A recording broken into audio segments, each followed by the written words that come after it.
Hey, peace world. Thanks for pressing play on another Pay Me No Mind sports and entertainment video.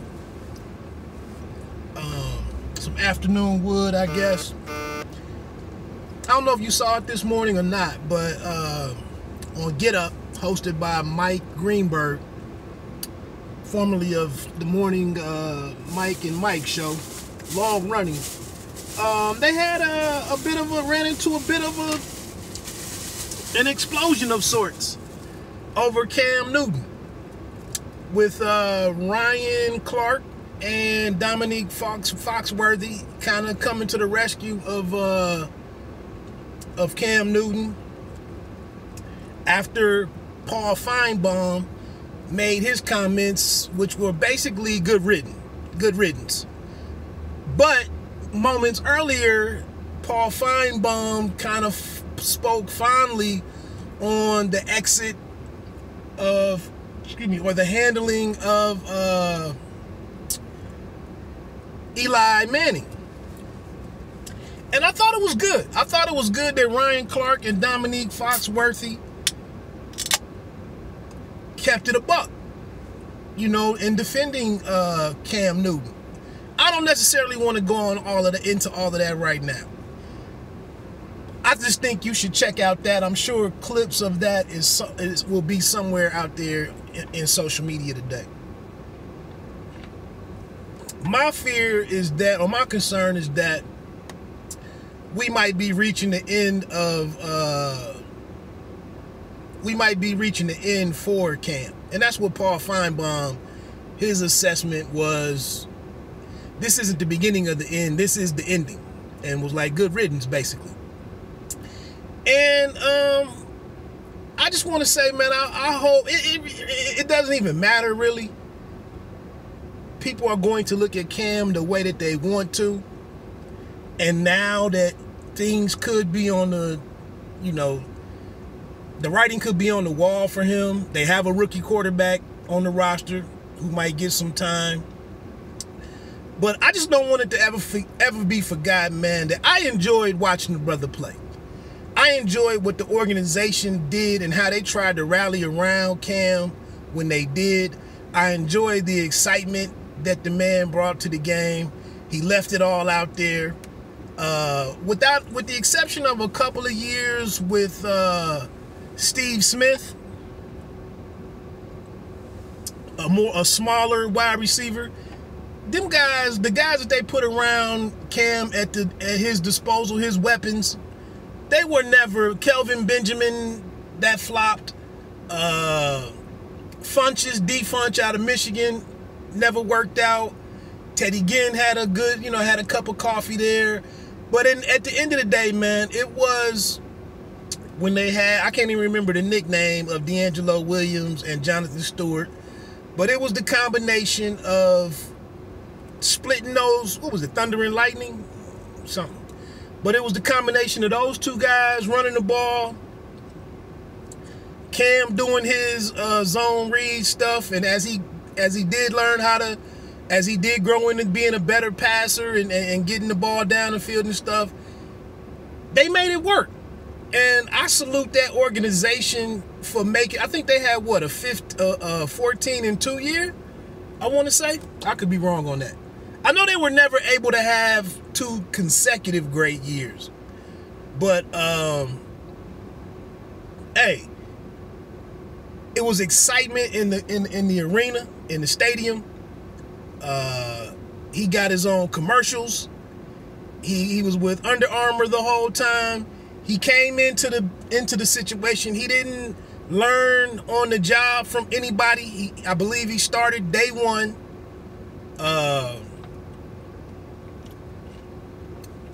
No, the statistical categories, he wasn't always the greatest dude in. Although I do believe he came in and set the record for rookie passing yards. I think so. Andrew Luck might have broke it. But I want to say he came in and set the most yards for a passer. But you just can't, like I said, he made it to the Super Bowl. Didn't go so well. That fumble that he didn't dive in there for, you know, is probably a moment that really will sum up, you know, the biggest moment where, you know, it could have went one way, but it went the other. And I think in that particular game, in that Super Bowl, when he didn't dive in there and go get that that fumble, he kind of was a little carefree about it. The game got out of hand from that point on, if memory serves me correct. But I just want to say, again, man, it's going to be some people that come out here and try to set the narrative on what Cam wasn't. We know about his eccentricity with the outfits and whatnot, and someday it's a clip out there somewhere of all the incorrect words that he used or whatever. You know, he was trying to say different things. I want to say one was pendulum. He said something about how the pendulum swings or something. He messed that up badly. It was on a show that I listened to where it was tons of not axioms but cliches and figures of speech that Cam tried to use, and they just, to me it was funny. You can say it was they were trying to make fun of him, but to me it was just good humor. But like I said, man, doing the dap, the celebrations. I mean, he was a guy that didn't, like I said, he didn't have all pro players around him on the offensive side of the ball outside of Stewart and Williams. But it was a 3 or 4 year period in there where they made it work. And him sacrificing his body, taking those hits, running the ball, using his legs. It was a 3 or 4 year period in there where they were an exciting team to watch. And sometimes when you have some of these teams, and your team can't win, can't put it together for 8, 10, 12 years in a row, and you have nothing to root about on a week-to-week basis, especially after the first 4 weeks of the season.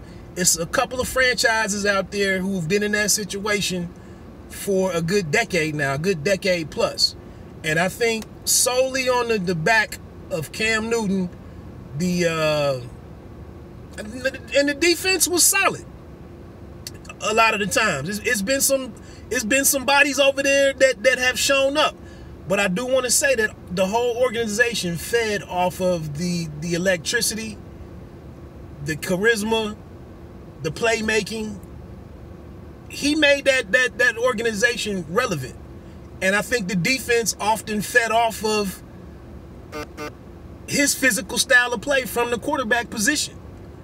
And like I said, it was years where the wide receiving core was not stellar, but he willed those guys into being a cohesive unit that functioned and got victories.